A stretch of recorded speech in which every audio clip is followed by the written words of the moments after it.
तितली का संघर्ष। एक बार एक आदमी को अपने गार्डन में टहलते हुए एक टहनी से लटकता हुआ एक तितली का कोकून दिखाई पड़ा।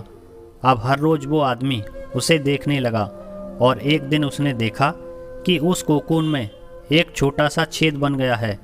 उस दिन वो वहीं बैठ गया और घंटों उसे देखता रहा।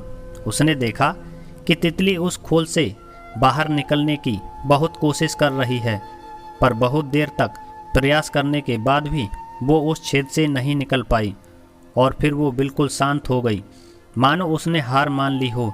इसलिए उस आदमी ने निश्चय किया कि वो उस तितली की मदद करेगा।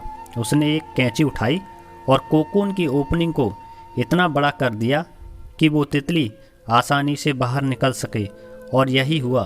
तितली बिना किसी और संघर्ष के आसानी से बाहर निकल आई, पर उसका शरीर सूजा हुआ था और पंख सूखे हुए थे।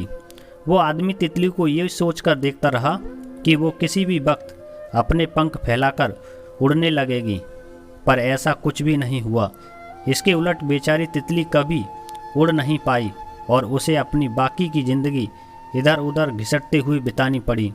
वो आदमी अपनी दया और जल्दबाजी में ये नहीं समझ पाया कि दरअसल कोकून से निकलने की प्रक्रिया को प्रकृति ने इतना कठिन इसलिए बनाया है ताकि ऐसा करने से तितली के शरीर में मौजूद तरल उसके पंखों में पहुंच सके और वो छेद से बाहर निकलते ही उड़ सके।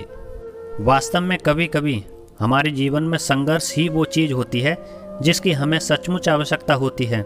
यदि हम बिना किसी संघर्ष के सब कुछ पाने लगें तो हम भी एक अपंग के समान हो जाएंगे।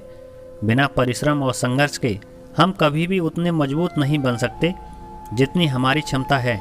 इसलिए जीवन में आने वाले कठिन पलों को सकारात्मक दृष्टिकोण से देखिए। वो आपको कुछ ऐसा सिखा जाएंगे जो आपकी ज़िंदगी की उड़ान को संभव बना पाएंगे। आशा करता हूँ यह कहानी आपको अच्छी लगी होगी। यदि आपको यह कहानी अच्छी लगी तो हमें कमेंट में ज़रूर लिखकर बताएं। Thank you, wish you all the best.